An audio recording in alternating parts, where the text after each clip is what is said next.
మంత్రి జూపల్లి కృష్ణారావు మాట్లాడుతున్నారు. లైవ్ చూద్దాం. వ్యవసాయానికి సంబంధించి ఇంకో అసలు ఎంత గొప్ప ఎక్కడ పోయింది రైతు భరోసా అని మాట్లాడారు. ఎందుకు ఇవ్వలేదు కదా? అసలు మూలమైంది. ఈ రోజున మీరు అడిగే ప్రశ్నలు ఏవైతున్నాయో, ఈ రైతు భరోసా కొంత తక్కువ ఇచ్చిండ్రు, అదేది రుణమాఫీ కొంత తక్కువ ఇచ్చిండ్రు. రుణమాఫీ మీరు ₹1,00,000 రుణమాఫీ చేయడానికి 4 సంవత్సరాలు తీసుకున్నారు. మరి ఈ రోజున 2 లక్షల రుణమాఫీ కేవలం 6 మాసాల లోపలనే 15 ఆగస్టులో కదా ఇచ్చింది. అంటే 6 మాసాల లోపలనే 2 లక్షల రుణమాఫీ 20,000 కోట్ల రూపాయలు చేసిందా చేయలేదా? మరి మీరు ఇంత ధనిక రాష్ట్రం అప్పు చెప్తే, ఇంత ఆదాయం వస్తే, ఇన్ని లక్షల కోట్లు అప్పు చేసి కూడా మీకు 4 ఏళ్ళు ఎందుకు పట్టింది? కొన్ని రైతు భరోసా గురించి మాట్లాడుతున్నారు.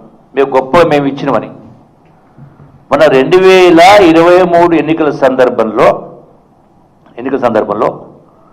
ఎన్నికల కోసం, అధికారం రావడం కోసం, ఓట్ల కోసం రైతు భరోసా ఇవ్వడానికి మీరు రింగు రోడ్డు అమ్మిన్రా అమ్మలేదా? 30 సంవత్సరాలకు ఆ వచ్చిన రింగు రోడ్డు 7,000 కోట్ల రూపాయల్లో subject to some small correction 5,800 కోట్లు సుమారుగా రైతు భరోసాకు ఈ డబ్బులు రాగానే అవే డబ్బులు రైతుల ఖాతాలో జమ చేసిండ్రా చేయలేదా?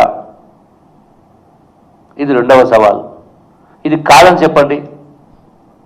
రుజువు చేయలేకపోతే నేను సిద్ధంగా ఉన్న కట్టుబడి ఉంటా రాజీనామాకు. అట్లాగే ఈ రోజున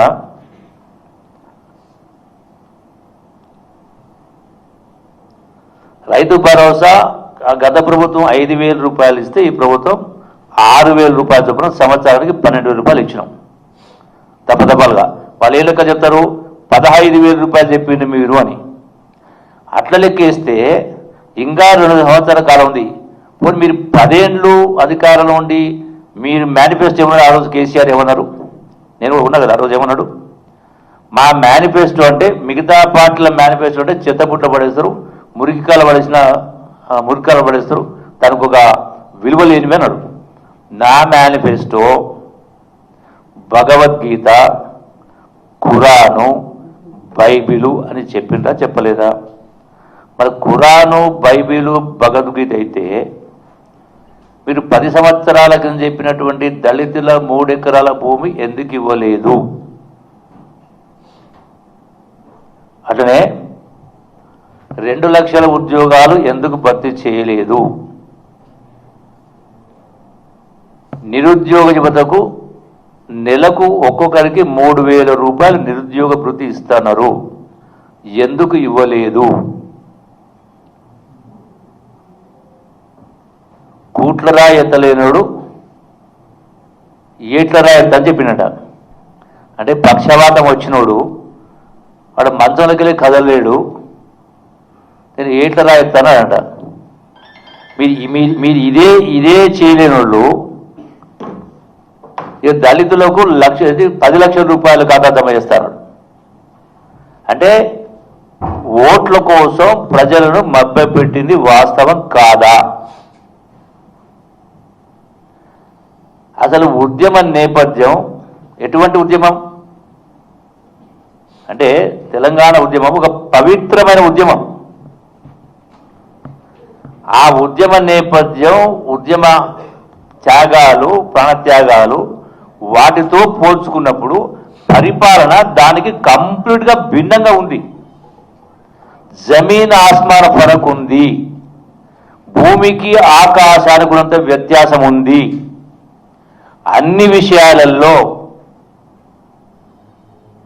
ఆర్థిక అంశానికి సంబంధించి అడ్డగోలి అవినీతి కార్యక్రమాలు జరిగినవి. తెలంగాణ ఉద్యమంలో ఆంధ్ర వాళ్ళని తిట్టిపోసి తెలంగాణ వచ్చిన తర్వాత నేను ఆంధ్ర వాళ్ళందరినీ ఎవరు తిట్టా, కానీ వ్యాపారం చేసుకునేవాళ్ళం, కాంట్రాక్ట్లు చేసుకునేవాళ్ళం. తెలంగాణ సొత్తును, తెలంగాణ 1,000 కోట్ల రూపాయలని ఎవరికి దోసిపెట్టిండ్రు? వేల కోట్ల రూపాయలు మీరు దోసి పెట్టలేదా? రకరకాల కాంట్రాక్ట్ పనుల మీద లక్షల కోట్లు